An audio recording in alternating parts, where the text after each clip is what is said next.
Let's start going. Okay.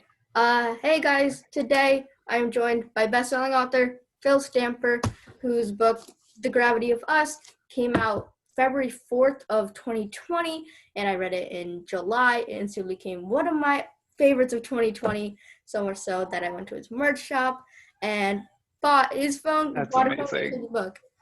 And we haven't even started the interview yet, but like, how was that process to like make that merch shop to like? It must have been Merch. Oh God. so much fun. It was like one of the coolest things that I've done. It was also the like most overwhelming thing because Yeah, it's all on my own. Like so with everything else in publishing, it's like you're a part of a team. Like even if it feels like you're doing it on your own, you're essentially a part of a team. This was all just me and my husband actually helping me out, trying to put all this together, figuring out a way to put it on my website. So it was kind of like, I really wanted a way to make it like easy for everyone who wants to buy anything, but also easy for me because I'm not like, I don't have a warehouse here. I live in a 1-bedroom apartment. I can't really ship, thousands of shirts everywhere, which like, not that I would be getting that many orders, but it's just it's a lot of stock, and so I found a good print on demand service, and then it was just so much fun to like pick out all the things that I wanted my designs on. We used a lot of the original files for The Gravity of Us, some of it with the beautiful cover on it, some of it with just the font, like the hat. I really just love that we have The Gravity of Us on there, and that was just so much fun, and I'm really glad that you ended up getting a phone cover. Oh yeah, I've had it for I think 4 months now, and I absolutely love it. I got it when I ordered my new phone, and I was like, I need to get a cool phone case on this, and so that's what I chose. That's Um, so cool. how much work, like, how much leverage did you have in like designing the book cover? Because it is like so stunning. So how Oh, much? thank you. Yeah. Yeah, so I mean, traditionally, authors don't have any say in that process. I would say, technically speaking, they could put whatever cover they want on that book and sell it because I've given them the rights to do so. But what we do kind of have in contracts and what we try to like get a little bit of power on is consultation rights. Because I'm not a designer. I'm not going to pretend I can make my own book cover. I can't illustrate anything. I just don't. I haven't developed that skill. I'm not trying to pretend that I have that skill. So really, I want to be dazzled by like whatever is happening in the book cover world. I want to be a part of it. I want to make sure that I could say, oh, this doesn't reflect my vision, or I'm worried about the tone that this sends, or something like that. But otherwise, the author is kind of removed from that process. But what they did for this is actually they reached out to me early. My editor reached out to me pretty early and said, we want to start thinking about covers for The Gravity of Us. Are there any designs, like covers that you really like that you want to emulate? Like, do you want it to be illustrated or do you want it to be photo? Like, what are your visions for it? And we'll see like what our visions are, and we'll kind of talk to sales because they get the biggest say out of everyone. Because if sales says this isn't going to sell the book, then it's out. That idea is gone. So they let me in on that, and I said, I really loved. There were a few books that a few covers that I sent over, and there was this one illustrator, Patrick Leger, who I sent him over specifically, and I was like, I love this aesthetic. I think that there's something like really, I don't know, really sweet about how he designs the landscapes. And so like I was even like smitten by how the clouds that he would draw were like, so I just like, this is like such a cool atmospheric kind of presentation that this is what I was kind of looking for. And it just happened to be one of the illustrators that my team was already looking into anyway. And so they were like, we think that's perfect. And they were also like, are there any like scenes that you kind of want shown on there, or what are your ideas for the cover? And this is, some people don't get this at all, so I was like really honored that they even wanted my input.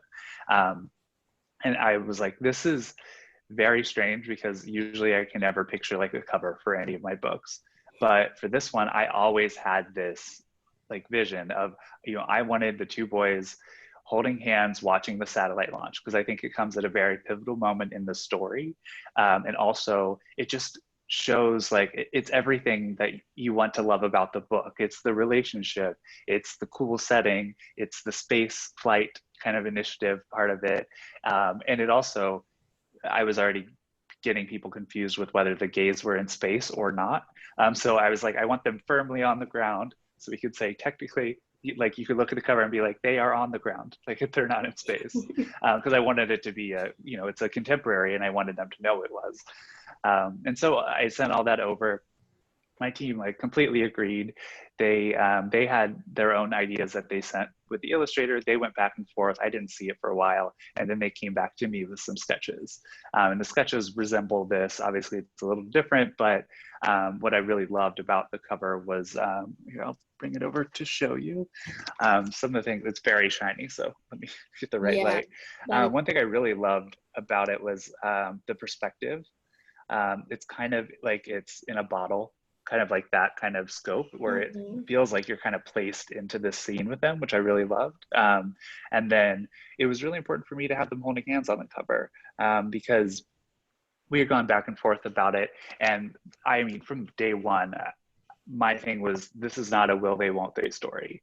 Like they get together. It's a traditional YA romance, and that, you know, he gets the boy. Like it's, you know, it's happening. It's in the cover copy, like in the book, it's on the cover. I want it to be like everywhere. And because I think that like so often it's like, oh, well, these two queer characters could be kind of close. So it suggests that they might be.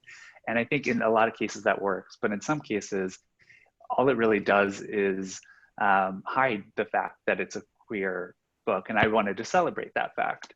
And so that's kind of the whole world of how that cover came into being. And I was a part of it, but I wasn't the illustrator by any means. But seeing it all come together was like one of the most exciting parts of really this whole process, because it's really fun. Yeah, I can imagine. So like while you were describing it, you were saying like you can't really envision the covers for like any of your books. So I know that like before this, you said that you wrote like 4 books before this, or 3 books before this one got published. So Yep. like just because it was one of those books like that Legend of Zelda fanfic. No, so that one wasn't one of the books. That's something I wrote when I was like 14 and I did not have control of grammar. I did not really understand how storytelling worked. I was just like way behind the curve there. So no, that was my first foray into writing, but it was not like novel writing. I kind of say like, you know, if I finished it through like a full novel, that's when I like count it as like one of the books that I've written. And so you're right that The Gravity of Us was the 4th book that I had written. Obviously I'd done some writing before that, but nothing that, you know, I don't count the fan fiction. No offense to fan fiction. It just wasn't, you know, I'm not claiming it for myself because I know what it was like. But sorry, what was your question? I cut it there. Like, do any of those books, like, will we ever see any of those books kind of reflected? Like, did any of that come into The Gravity of Us, or was it just to like make you a better writer? I think generally speaking, it's to make me a better writer. You know, I learned so much writing my first book that I was able to take to my second book. Second book, learned a lot, got an agent from it. My first agent I got actually from that book. Didn't work out for me, which like, that's just kind of how the world works in publishing. There's a lot of rejection. And then after that, you know, the third book that I wrote actually was the very first draft of As Far As You'll Take Me. By a different name, totally different story. I mean, similar story, but like I had to completely rewrite it for this. But it was like my first attempt at actually writing queer YA. It was a really personal story to me, something I really loved. But a lot of the editors didn't have a vision for it, and they thought it might be a little too quiet. And for your first book, out in the world, it's very easy to get buried. Like it's very easy for people not, you know, thousands of books come out every year, and it's really hard to stand out. And so they wanted something that stood out. So I took all of that into my like development of The Gravity of Us, because, you know, I took something that was very personal to me, which is the 60s space race, something I love to learn more and more about, something I know a lot about.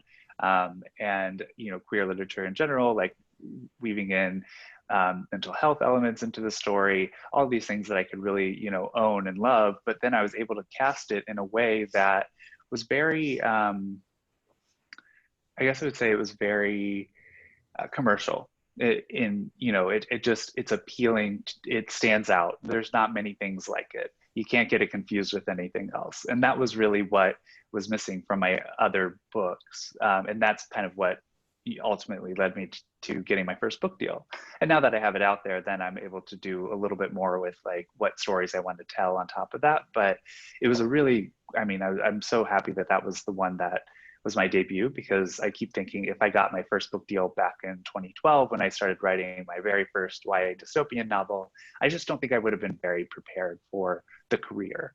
And as awful as the 7 years that I waited to get my book deal, or it was 5 years until I got my book deal, and then another 3 years until that book came out.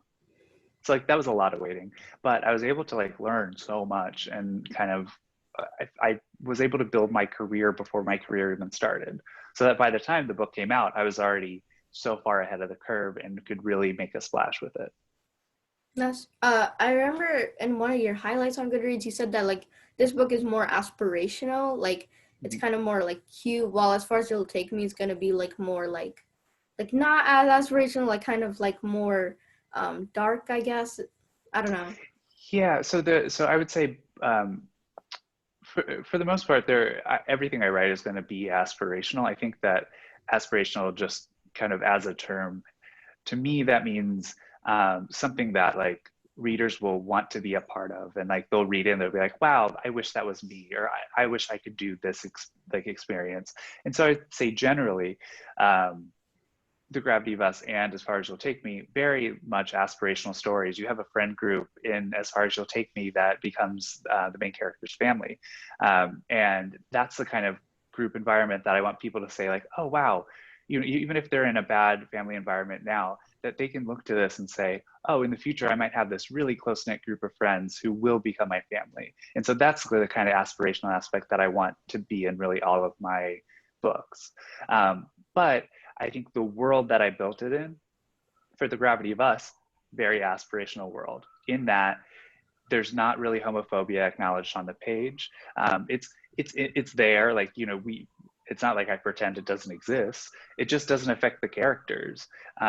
You know, by the time we meet them, they've already they're secure in what their sexualities are, and that kind of broke down a lot of barriers that we usually have to watch the characters kind of break down in queer YA, which was so fun because it was like I was starting on like page 100 when I could actually like get them two on the page together, because it was just like mutual attraction.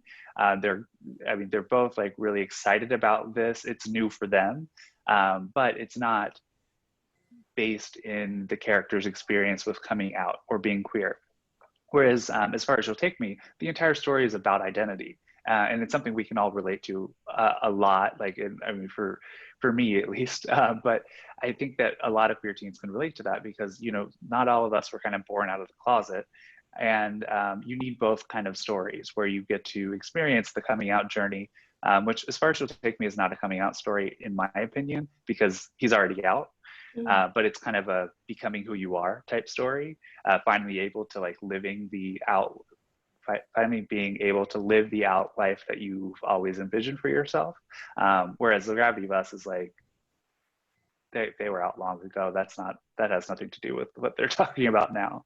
Yeah. So kind those were of the thinking two. back on it, like all queer books that I've read, like You Should See Me in a Crown, What If It's Us, Simon Sapiens, and like those characters had to come out in those books, and like we watched that process. So I never really thought about it. We don't really see at all the character Cal and Leon come out in The Gravity of Us. Do we see No, that I in mean, As Far because as You'll Take Me or no? no, Oh. they're already out. Both of them are out. But like both of my main characters, are out by the time we get to know them. And I see people talk about As Far as You'll Take Me as if it's a coming out story, because so many of the themes are familiar, and also while Marty in As Far as You'll Take Me is out, he's not out to everyone. So he's out to his parents, he's out to his best friend. He's got a really like close grip on who he's out to before he moves to London, and then can kind of broaden that. So that is a part of the story, and like deciding who that they're going to be honest with as they go along.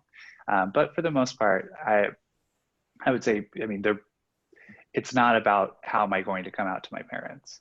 And that is a theme of a lot of books for very good reason. Like I would say most queer people come out when they are in their teens, because that's really when they're becoming more confident with who they are and really understand who they are.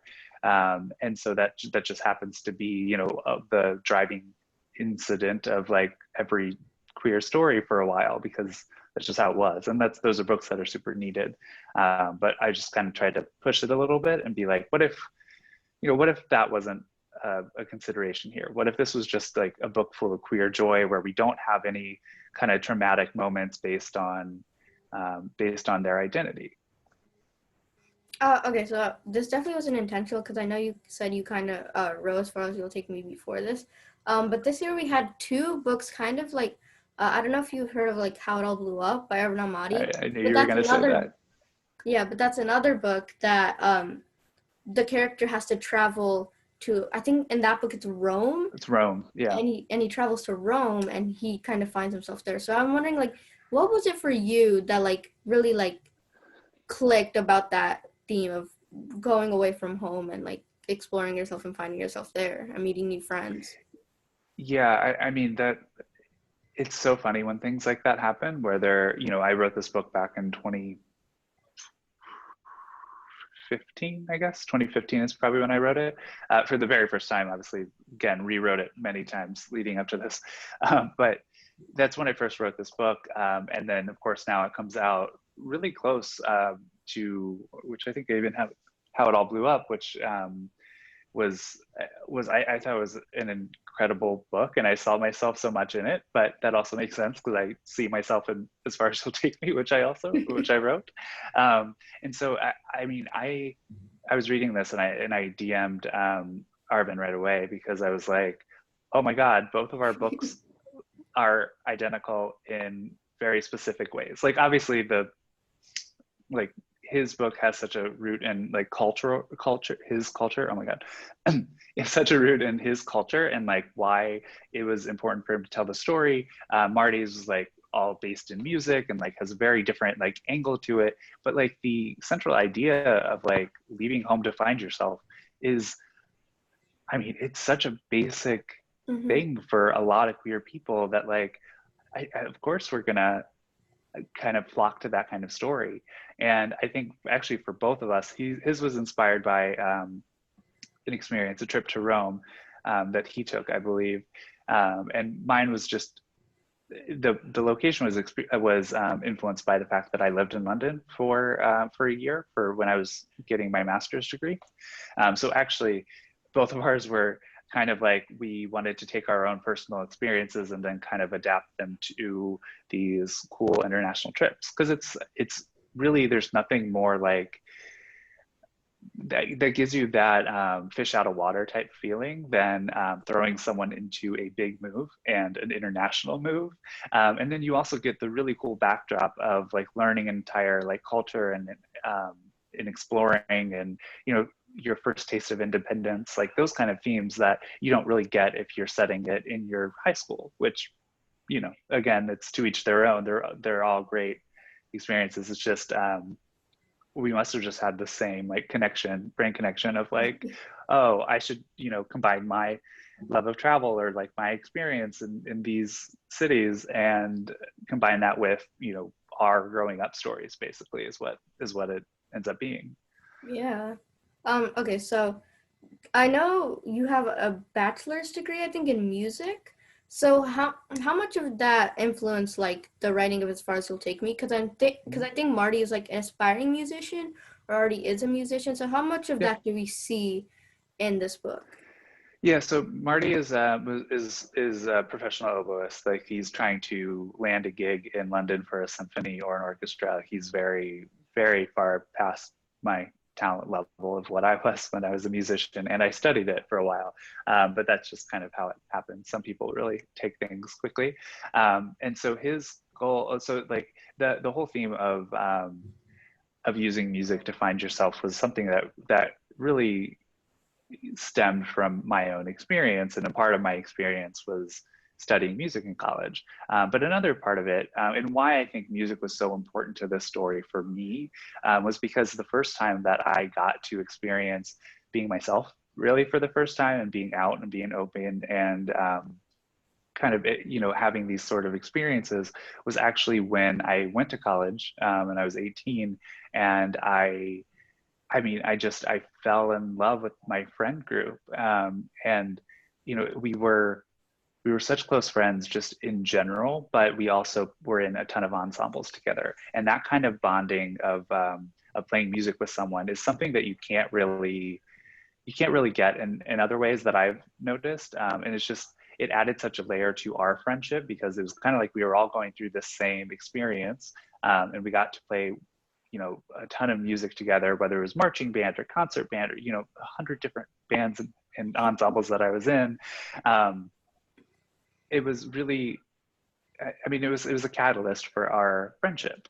And that was really important to me to show in the story, because I think that music does kind of do that to people. It brings people together. It's such an easy thing, especially performing music, it's such an easy thing to put in there and be like, this is why we're good friends, because we've gone through this, because we share similar values when it comes to music. And so that was kind of where the music fit in with this. And then of course, so I wasn't an oboe major. I studied piano when I was there, but I do know how to play oboe and clarinet, saxophone, trumpet, French horn, everything pretty much. And that was really fun for me, because I got to kind of pair each different character with their own instrument. Because I feel like, I don't know if you're in band or if you play music at all, but one thing that you notice when you are in marching band, or if you're in any sort of band, is that each section, each little instrument group has their own personality. And so trumpets are like loud and boisterous and like star of the party type people.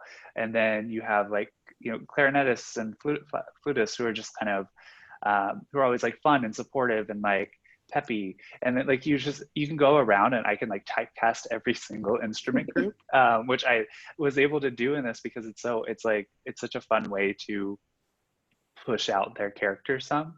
And so in this, you know, he falls into this group of great musicians, and they all have different instruments that they play, and their personalities kind of even correspond to them, which was a lot of fun. So we'll call that research that I had to do through college, learning all of these archetypes. But it was very cool to put in there. Yeah, I think it's gonna be fun watching them like bond over music. I think that's gonna be really cool to watch. So like, yeah, sorry. One more thing I wanted to mention about music was, one thing that I didn't make the connection until much later into my revisions for this, but a lot of what Marty struggles with is his relationship with religion. And that is, you know, he was raised in a very Christian family, you know, big mega church type Christians. And like, it's something that sorry, there's a beeping going on in the background. Apologies. We'll just pretend it's not there. And something he really doesn't know how to reconcile is like his feelings for, like, you know, I was raised in this environment, and like there was something that I loved about about religion, but religion has kind of abandoned me in my time of need. That he's actually able, through music, to kind of have a band-aid for that, almost, where he uses music as his religion through this. And I was able to make that connection through the edits, which I really loved, because I feel like I did that myself. I feel like so many of us just get lost in music, whether you play it, listen to it, whatever. And, you know, there's so many people who say like, oh, this album saved my life. And that's the kind of like feeling that music is able to bring out in you. And that I loved relating that to religion, because sometimes something has to take the place of it if you're taking away something that was a part of your life for so long. And so that was another layer that I got to add to that, which was a lot of fun. That's interesting. I cannot wait for this book. So it comes out on February 9th of... Yep. Yeah, right? So that's soon. like almost a month like a year exactly from the Gravity of Us. I think it came out February 4th. Did you plan that at all, or did it just work out that way? Yeah, so I mean, the goal, I won't say the goal for everyone, but like the ideal timeline for books would be one a year, and that's a lot of work to get a full book written, revised, edited, copy edited, proofread, blah blah blah, promoted, all in 1 year. But you've probably seen authors who have 2 years between books, and like they lose a lot of their momentum, and that's not their fault. Like books take a long time to do. So like in an ideal world for me, the book year schedule really worked. And so I was really glad that I was able to kind of keep up with it. You never want to do too many books, especially early on, too many books of the same genre all at the same time. So waiting a year is pretty much the sweet spot of like, okay, now like February 2nd, almost exactly a year from Gravity's hardcover launch, the paperback comes out in the US. And so that'll be on shelves everywhere. And then a week later, the hardcover of my next book comes out. So it's kind of like a way to kind of promote yourself by putting out a paperback version.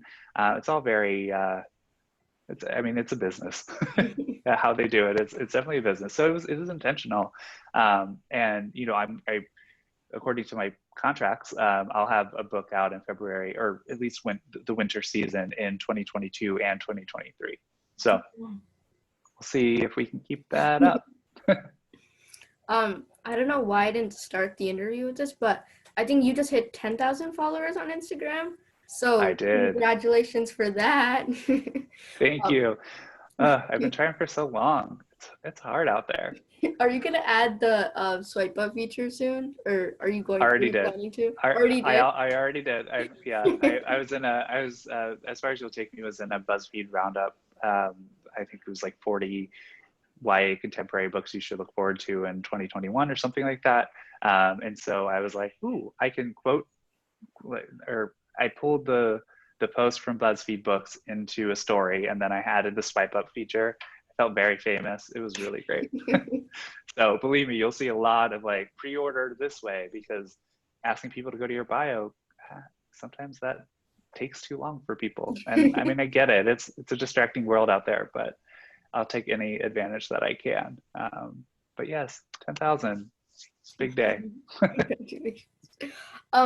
Okay, so as far as It'll Take Me, you like the music aspect, you obviously had a lot of experience with that. What made you in the Gravity Us want to write about like astronauts and space? What made you want to write about that in particular, and how did you research that as well? Because while it isn't like historical fiction or anything, like I imagine you still have to research like how like astronauts' families have to live and like what that situation is kind of like. Yeah, that's exactly right. So it did take a lot of research, and so whenever people ask me like what kind of research I put in, because if you read it, you'll hear a lot about the 60s space race and like the parallels to today, because my entire point of the story, I mean, there are plenty of points, but like my entire like basis of the story was like, how can I modernize the 60s space race and see what it would look like today? And I did a lot of research, but also I've been just obsessed with all of the 60s space race and all the memoirs and the documentaries and all the books and movies and everything that's out there. I've been watching these and reading these for so long that it didn't really feel like research, because I was just basing it all on information that I had picked up along the way. And I think even I'll move a little bit, but you can see like I have some of my space books back here, and those are very dear to me. And some of them are memoirs from various astronauts, some people from mission control, off through the Apollo missions, the Mercury missions, and the Gemini missions, and that's what I was kind of modernizing. And so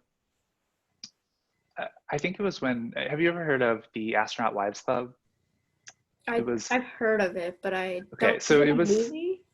So yeah, it was a TV series. So it was a book by Lily Koppel, who came out. I think that's her name. Oh, I hope I didn't say that wrong. Sorry, Lily. But it was a book by her who she went and she interviewed all of the kind of living astronaut wives from that era to really get the story of like what life was like as an astronaut wife, because we don't get a ton of that. And so I read that, and I really just kind of, it hit me that like there's so much in that world in the 60s space race that we don't get to cover. And we always look to the astronauts, but it's so like I can't even imagine how stressful it is to like have two kids at home, being the like basically stay-at-home mom for, you know, whenever your husband is away on official NASA business, and then also realizing that that official NASA business is that like hurtling through space in a tin can, and hopefully making it back okay, and like all of these like compounding like stress pieces that like they didn't really get their fair share there, because they, first of all, they weren't really able to like, it's not like they could talk bad about the program, or I mean some of them did eventually, especially the ones whose husbands did not make it. They like, some of them did end up kind of lobbying and pushing back, but for the most part they had to play their part of the perfect astronaut wife. And if you, I love collecting old Life magazines, which is it's a part of Time magazines. They used to have Life magazines in the 60s, and that they were kind of more in-depth personality type pieces about what was going on in the world. And they had full rights to the NASA missions of the time, and they had rights to all of the family members as well, and their stories. And so I have a couple old magazines where like all the astronaut wives are on the cover, one with all the astronauts on the cover, and you flip through and like they'll have stories of like their kids like kind of walking around like not really understanding what's going on during the mission launch day. And it was really interesting to pull that back a bit and be like, what would it be like to be a teen under that much stress, and then have to pretend to be the perfect kid, like the perfect family, the perfect everything. And so that influences Cal's character a lot. And that's where a lot of the research went, is like, what would this do to Cal and what would this do to Leon? And they both have very different reactions to it, because Leon really does pull back, whereas Cal pushes forward more, and he kind of almost aggressively so, because he just has such a vision for what he wants this to be, that he doesn't want to be silenced by the media. And in that way, I was able to really like have conversations about mental health, which we didn't get in the 60s. And I was able to have, I was able to put a queer love story in between the NASA elements, which we didn't get in the 60s as well. And so I just have like such an enthusiasm for that era, despite all of its flaws, because there are plenty of flaws, which we won't get into, but I really loved it. And I wanted to bring that love and passion into a contemporary piece, because that's, what I was most comfortable writing. And also I thought that made it very relevant. And I could talk about social media as opposed to, news vans outside of your home. And like, there were just so many overlapping layers that I was like, wow, this makes so much sense. And it shouldn't. Like, it shouldn't have, like, putting a reality TV show with a journalist main character. It's just like all these things. It's like, how did that work? But because the 60s was such a cluster of different media vying for your attention, and demanding different things for these families, it actually made a lot of sense. It really did like come together like really perfectly. When did you Thanks. did you have the idea for StarWatch like from the beginning?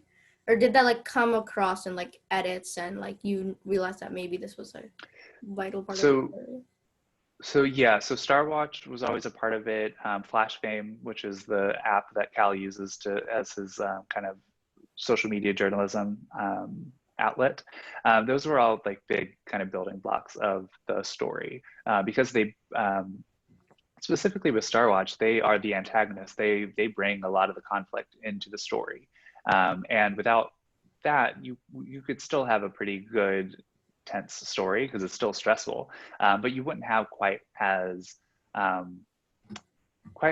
good of a foil, like an anti kind of player for the hero to kind of play against. So like it makes Cal look better to be against someone like an organization like StarWatch, which is just like a storytelling technique of like have someone that like we can all unite against, and that was kind of the theme And for also that. just kind of create like an interesting like dichotomy, I guess, between like the Star Watch and Cal's FlashFlame like career, this thing that he's trying to further. It like, and it does come into huge play at the end of the story. Yeah. So Well, and the thing is, like, they both have their agendas, and Cal absolutely thinks that his is the most morally right one.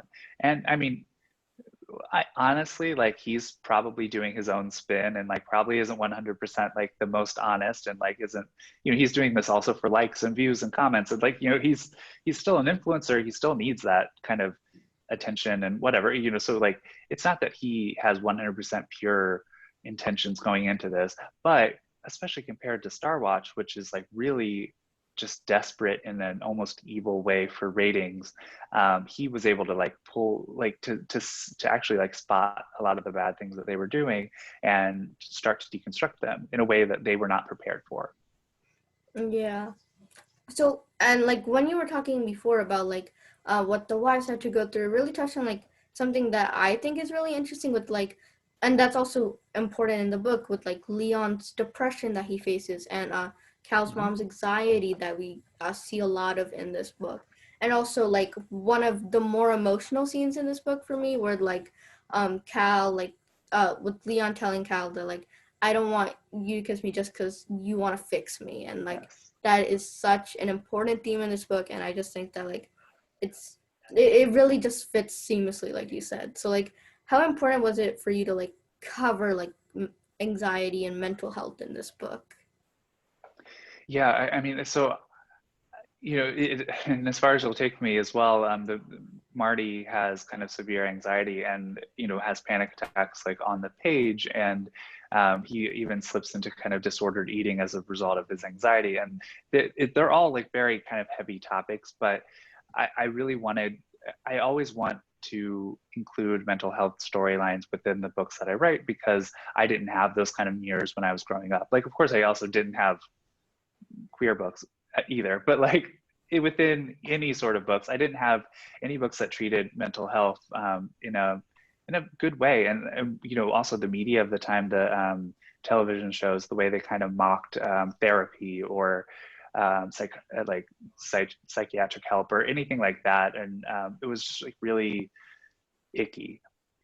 And so I'm kind of trying to do my part to like show real stories. Like, I'm not trying to like teach any lessons here, but I am trying to at least show stories of like, you know, back in the 60s for Cal's mom, for example, back in the 60s, a lot of these astronaut wives dealt with anxiety and depression, and they, you know, they didn't necessarily attach it to a diagnosis, because like, first of all, they probably weren't allowed to like go and seek mental health treatment during this unless it was grief counseling.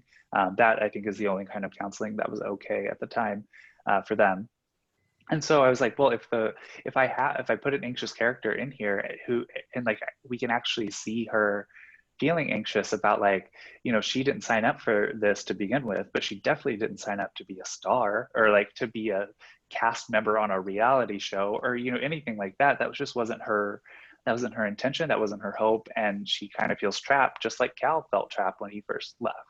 And so that was important for me to show, especially anxiety, because I wanted my own anxiety rep in there. And the same really for the depression rep as well. I really wanted that to be kind of not a defining part of Leon's character, because I don't think our mental health is necessarily what defines us. But I do think it is a big part of our characters, and learning how to have these kind of relationships or friendships or siblingships or whatever with someone who experiences depression. It's something we don't see a ton. Usually when we see it, it is the more dramatic storylines. And so this way I was able to do it in a kind of a more nuanced way. It's not subtle. It's like there, it's very, I wanted to make sure I like put the name on the page. He talks about his diagnosis, about how he's like not sure really what his next step is. It's not under control by any means. And you know, I get to show Leon in a kind of diagnosed but not controlled, not he's not in therapy, he's not treating it. He's not like trying to work towards something yet. And then versus Becca, which is Cal's mom, she has anxiety, and she has a therapist, and she is able to like process things because she's an adult and she's lived with it her whole life. So like she's not as new to the game as Leon is. And then I also have Cal, who like does struggle with like a lot of anxiety related to how he controls situations and how he can't actually control everything. And so I wanted to show different like dichotomies that you could see yourself in. So whether you're Cal and you're not diagnosed, but you just like feel utterly helpless in some of these situations that you can't control, like that's a valid response. And so that's kind of how I get to put it in my books as well. Obviously, it's a little bit more focused in As Far As You'll Take Me, because that's a main part of the story, really. It's again, it's not Marty's defining characteristic, but I think it is what helps us understand him the most. So that was, I mean, in a weird way, it was kind of fun for me to really put my experience on the page and like explain to people like what it's like to do that. Again, not to like teach them anything necessarily, but to show, like to have you observe it and be like, oh, okay, like now I might, the next time my friend has a panic attack in the airport, like I might actually understand what they're going through a little bit, because sometimes when you're going through that, you can't just explain it in words.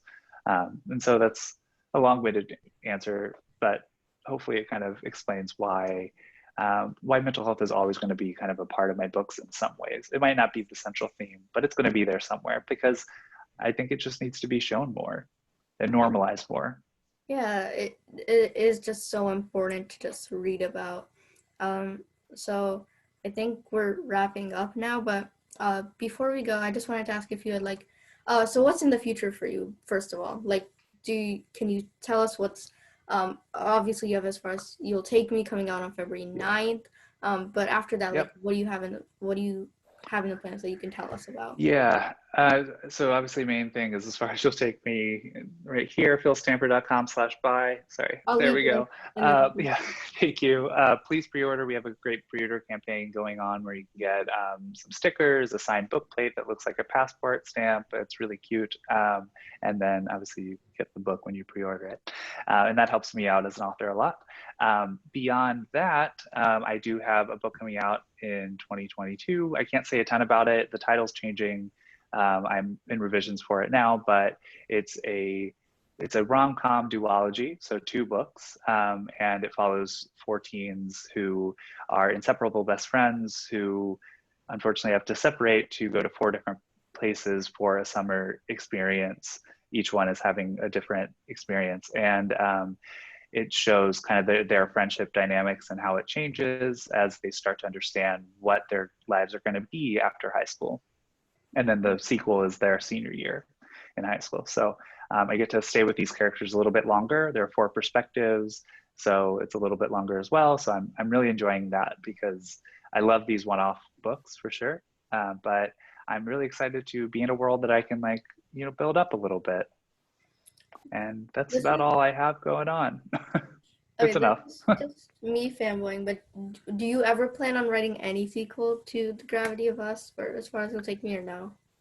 Well, Maybe like, I never say never. But I will say that I didn't mention this. The pre-order campaign for As Far As You'll Take Me, you will get a short story, like 4,000 words of kind of a bonus chapter for The Gravity of Us, which is something I wrote specifically for this. It's also in the paperback version, which comes out on February 2nd. You'll see there it says, well, you won't because my light is too bright, but it says includes a bonus chapter. So it's actually in here in the end. So you get to keep reading a little bit and find out what's going on with Deb and Cal and Leon and no one else, because we didn't have enough time.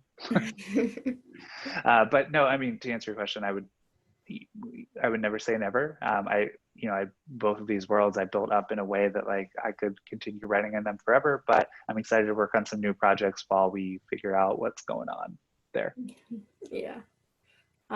Well, thank you so much for talking with you. me, for spending time with me. It was a blast, and I can't believe I talked to you. So thank you so much. Yeah, this is fun. Links to everything will be in the description. His merch shop, pre-order campaign, just everything. So go check it out. And Thank you. thank you guys. Thank you. Bye. Bye.